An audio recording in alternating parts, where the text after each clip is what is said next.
Một đêm đầu hè oi bức, tiếng chó sủa vang vọng giữa khu tập thể cũ kỹ. Chú chó Lucky, thuộc đội nghiệp vụ hình sự, bỗng nhiên trở nên điên cuồng. Nó sủa, nó lao vào cào cấu một người phụ nữ đang mang thai bước xuống từ taxi.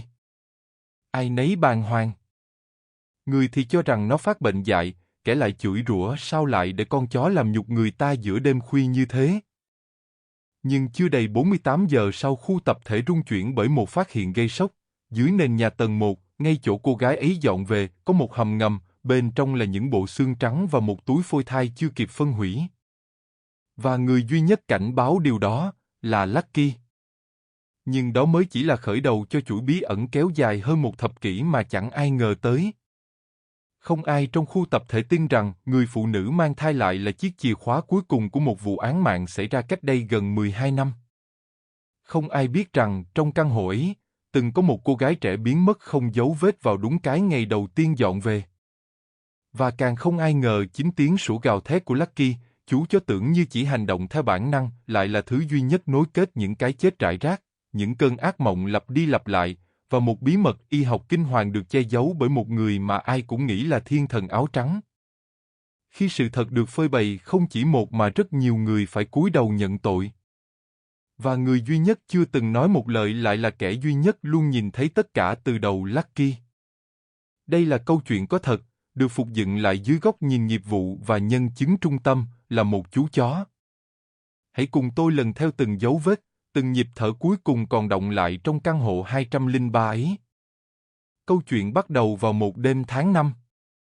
Khu tập thể D3 nằm sâu trong một con ngõ nhỏ ở ngoại ô thành phố, đã cũ kỹ và xuống cấp từ lâu. Cư dân nơi đây chủ yếu là cán bộ hưu trí, sống khép kín và quen thuộc nhau như người trong một gia đình lớn. Chẳng ai ngờ một sự kiện đơn giản như việc một phụ nữ mang thai dọn về tầng 2 lại kéo theo chuỗi ngày đầy biến động. Lucky, chú chó nghiệp vụ 4 tuổi, từng tham gia phá án trong nhiều vụ án lớn về buôn người và bắt cóc trẻ em, vừa hoàn thành đợt huấn luyện tại trại nghiệp vụ số 6. Nó không sủa bừa. Với bộ mũi có thể ngửi ra máu khô dưới 7 lớp bê tông, và từng cứu sống một bé trai bị vùi dưới căn hầm ẩm mốc suốt 3 ngày, Lucky đã được tặng huân chương dũng cảm từ Bộ Công an. Thế nên, khi Lucky bỗng sủa dữ dội, cào vào bụng của người phụ nữ kia, thậm chí xô cô ta ngã xuống đất, cả đội điều tra ngay lập tức được huy động.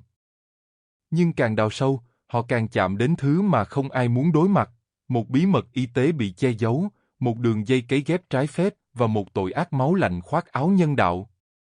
Chính trong bối cảnh u ám ấy, những hành động tưởng chừng bản năng của Lucky lại chính là lời khai thầm lặng dẫn đường cho tất cả.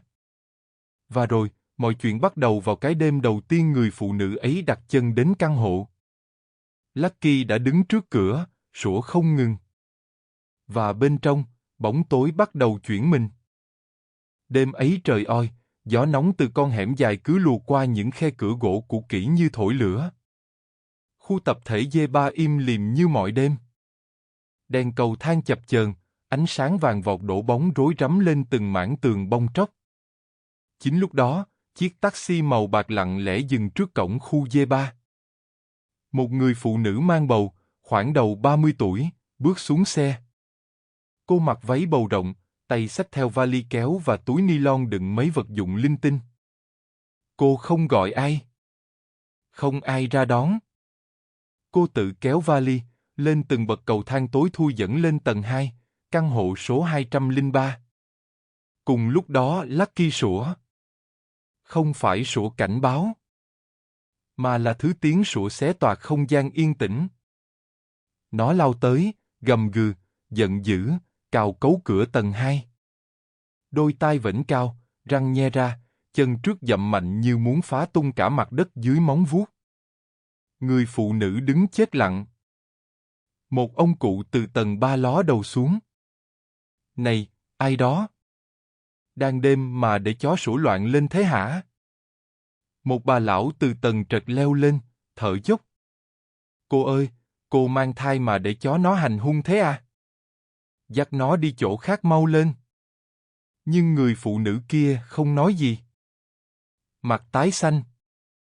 Tay cô run run đặt lên bụng mình. Lucky bỗng lao tới, sủa to rồi rít lên. Tiếng gầm gừ ấy không phải của thú vật, mà như tiếng đau đớn của một linh hồn gào thét từ lòng đất. Ngay hôm sau, đội hình sự có mặt. Vì Lucky không ngừng sủa về hướng sàn nhà căn hộ 203, dù chủ mới chưa hề mở cửa. Trung úy Hưng, người từng dẫn Lucky qua 4 vụ trọng án, cúi xuống, đưa tay vuốt lưng chú. Mày đánh hơi thấy gì vậy, nhóc? Lucky nhìn thẳng vào mắt anh, đôi mắt ánh lên thứ gì đó rất lạ, một sự sợ hãi. Không phải của nó, mà như phản chiếu từ nơi nào đó sâu bên dưới. Căn hộ 203 được mở khóa với sự đồng ý của công an khu vực. Căn phòng trống trơn. Chưa ai kịp dọn vào. Cô gái hôm trước, theo xác minh, mới đặt cọc tạm trú. Danh tính, Nguyễn Mai Hồng, 32 tuổi, nhân viên phòng khám tư nhân. Hồ sơ hoàn toàn sạch. Không tiền án, không nợ nần. Căn hộ có mùi ẩm, thứ mùi của thời gian chết khô trong tường vôi. Nhưng Lucky thì không dừng lại. Nó cào cào góc sàn nhà gần bếp. Sủa. Nhìn. Sủa tiếp. Rồi nằm bệt xuống, rên rỉ. Đội kỹ thuật hình sự được điều tới.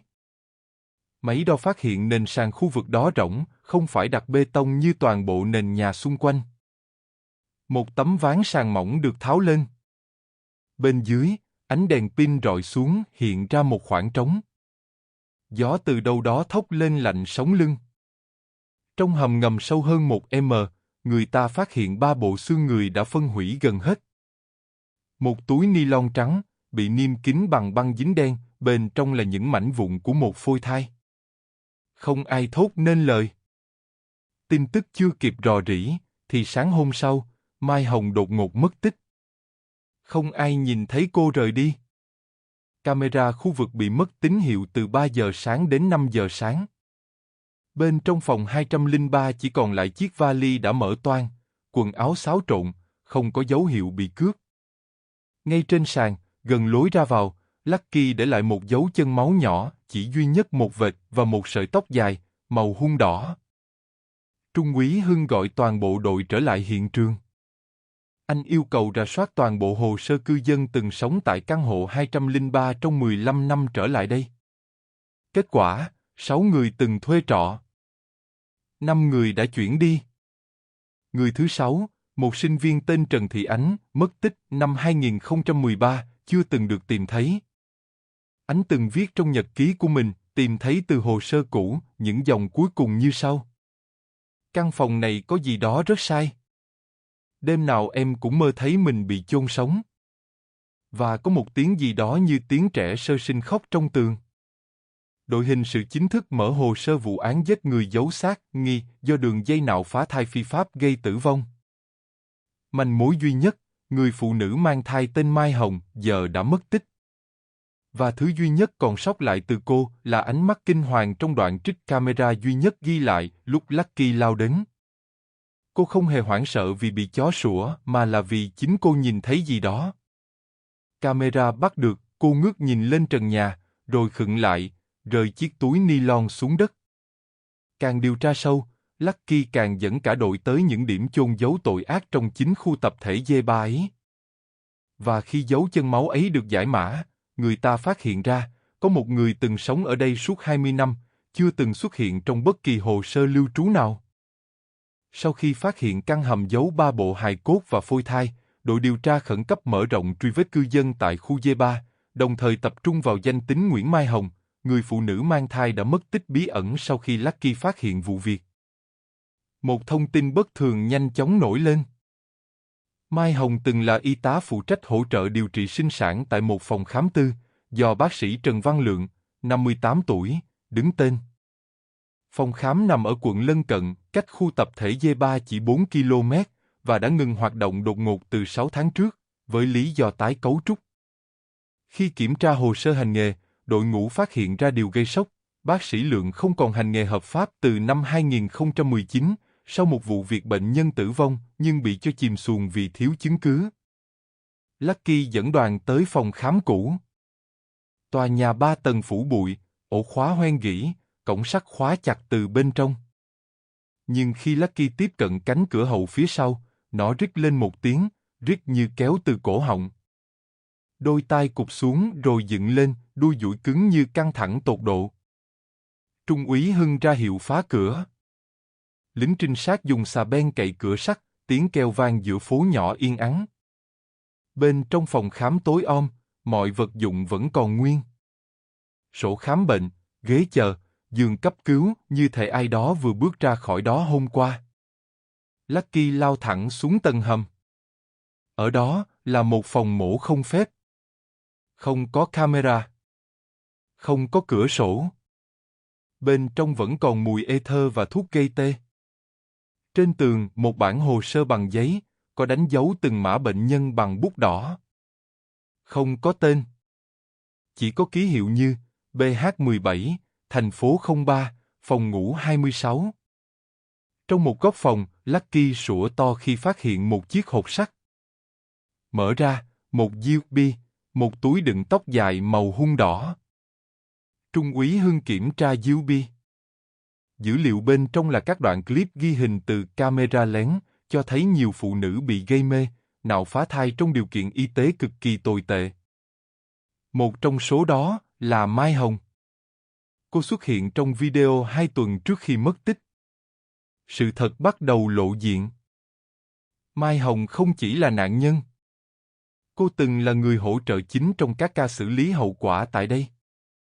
Nhưng, theo lời khai của một bác sĩ của từng rời khỏi phòng khám, Mai Hồng bắt đầu hoảng loạn sau khi một cô gái trẻ, thai nhi hơn 5 tháng tuổi, qua đời trên bàn mổ. Cô ấy đòi nghỉ việc. Dọa tố cáo. Nhưng bị đe dọa bằng clip, hồ sơ cá nhân, và những lời nhắn lạ muốn giữ đứa con thì phải im lặng. Cảnh sát quay lại khu tập thể D3. Một câu hỏi đặt ra, tại sao cô ấy lại đến chính căn hộ 203? Nó không phải nhà cô. Không người quen. Không hồ sơ thuê chính thức. Sau 2 ngày rà soát kỹ, trinh sát phát hiện điều cực kỳ bất ngờ, căn hộ 203 từng được mua lại cách đây 5 năm bởi một người không ai biết mặt. Hợp đồng sang nhượng thực hiện qua bên thứ ba, và tên chủ nhà là Lê Minh An, không có CCCG trùng khớp nào trên cả hệ thống quốc gia. Lê Minh An là ai? Trung úy Hưng lặng lẽ mở lại camera quanh khu. Chỉ một khung hình lướt thoáng qua, ở góc tầng thượng cách đó 3 ngày, một bóng đen thấp lùn, đội nón lưỡi trai, mặc áo blue cũ, ôm vật gì đó, rời khỏi khu D3 bằng cửa phụ. Thời gian, 3 giờ 13 phút sáng, đúng khung giờ camera tầng trệt bị vô hiệu. Kiểm tra lại hiện trường, dấu chân máu Lucky phát hiện lại càng rõ ràng. Không phải của Mai Hồng, mà là của một người đàn ông chân nhỏ, rất có thể mang giày phẫu thuật. Một nhân dạng mờ ảo dần hiện lên, kẻ đứng sau tất cả là một bác sĩ không tên, không mặt, không hồ sơ, nhưng luôn xuất hiện quanh những vụ mất tích phụ nữ mang thai từ 2012 đến nay. Và tên Mã Lê Minh An có thể là cái tên mượn từ một đứa trẻ đã chết từ 20 năm trước. Vụ án vượt khỏi ranh giới của một khu tập thể. Hồ sơ mở rộng ra tới 8 tỉnh thành phía Bắc. Nơi nào có phòng khám bỏ hoang, nơi đó từng có báo cáo thai phụ biến mất. Điểm chung duy nhất giữa các nạn nhân, đều có hồ sơ từng khám thai ở các cơ sở y tế bị giải thể, và có vết máu lạ không trùng khớp với bất kỳ mẫu nào trong cơ sở dữ liệu ADN hiện tại. Nhưng Lucky vẫn không chịu rời khỏi D3. Tối hôm đó, Lucky cào cửa tầng 3, căn phòng bỏ trống gần 2 năm qua. Đội hình sự buộc phải phá khóa.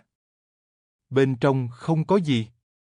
Ngoại trừ một bức tường dán đầy tranh vẽ trẻ sơ sinh, tất cả không có mắt.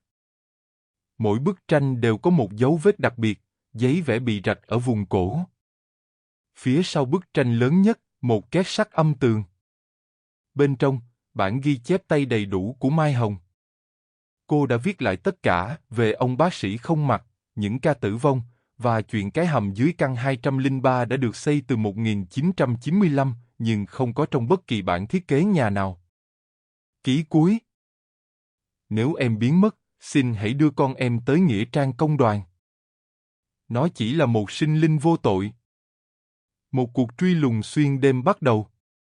Lucky lần theo vết máu còn lưu lại trong hầm phòng khám, dẫn cả đội tới một nơi mà không ai ngờ tới, nơi từng là bệnh viện phụ sản cũ, đã bị đóng cửa từ 2004.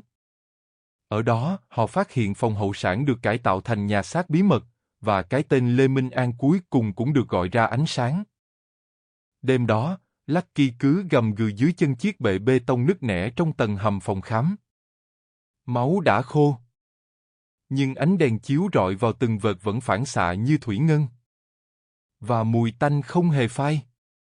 Hưng ngồi xuống, vỗ vai Lucky. Mày đánh hơi ra rồi đúng không? Dẫn đường đi. Từ phòng khám cũ, Lucky dẫn đội hình sự băng qua một rặng phi lao, theo vết máu mờ kéo dài tới một khu nhà bỏ hoang, bệnh viện phụ sản Phan Đình Cửu, từng nổi tiếng, cho đến khi đóng cửa sau vụ sập trần phòng mổ làm chết 2 người vào năm 2004. Cánh cửa chính bị khóa. Nhưng lối cửa hậu đã bị bẻ cong, dấu hiệu rõ ràng của kẻ vừa đột nhập. Lucky dừng lại trước một cánh cửa inox lạnh ngắt, từng là cửa dẫn vào phòng hậu sản. Hưng ra hiệu sẵn sàng vũ trang. Cạch. Cánh cửa mở. Bên trong là mùi formalin, mùi người, mùi của thời gian mục rửa. Một bàn inox dài, trên đó là những dụng cụ y tế cũ, nhiều món bị dính máu đông, bọc trong khăn trắng. Ở góc phòng, một tủ đông công nghiệp, hiệu ứng nhiệt kế vẫn còn nhấp nháy. Cắm điện. Bên trong, họ phát hiện 6 thi thể phụ nữ trẻ, nguyên vẹn, không giấy tờ. Một số vẫn còn nguyên dây rốn thai nhi chưa cắt. Nhiều người còn nguyên quần áo bệnh nhân. Bên ngoài lớp cửa kính, một bảng trắng viết nguệch ngoạc. Chúng tôi không có tên. Chúng tôi là phần thừa. Chúng tôi là của hắn. Đúng lúc đội đang kiểm tra, đèn phòng chớp tắt. Một tiếng chân nhẹ vang lên từ tầng trên. Trinh sát phân tán. Hưng ra hiệu cho Lucky lên trước. Chú chó gầm gừ, nhe răng, rõn rẽn bước qua hành lang cũ, tiến thẳng về phía căn phòng gác mái. Cánh cửa hé mở. Một người đàn ông đang ngồi giữa phòng, mặc áo blue nhuộm máu, lưng quay lại. Trên vách ảnh siêu âm được dán dày kín, mỗi tấm ghi tên một người phụ nữ, và dưới cùng là những cái tên bị gạch chéo. Hưng hô to. Đứng im. Cảnh sát hình sự đây. Người đàn ông không quay lại. Chỉ nhẹ nhàng nhấc tay, thả rơi một ống tim xuống sàn. Tôi đoán, cuối cùng các người cũng tìm đến. Lê Minh An, không có hình trên bất kỳ hồ sơ nào, không tồn tại trong dữ liệu quốc gia, nhưng có thật, đang ngồi trước mặt họ. Khi xoay lại, khuôn mặt hắn phủ sẹo. Một bên mắt bị bỏng nặng, cầm lệch hẳn sang trái. Hắn thì thào. Chúng nó đã vứt tôi trong một ca sinh thất bại. Không cha. Không mẹ. Không tên. Không giấy tờ. Cô y tá hôm ấy nói với người khác, cho vào túi rác, đem đi thiêu.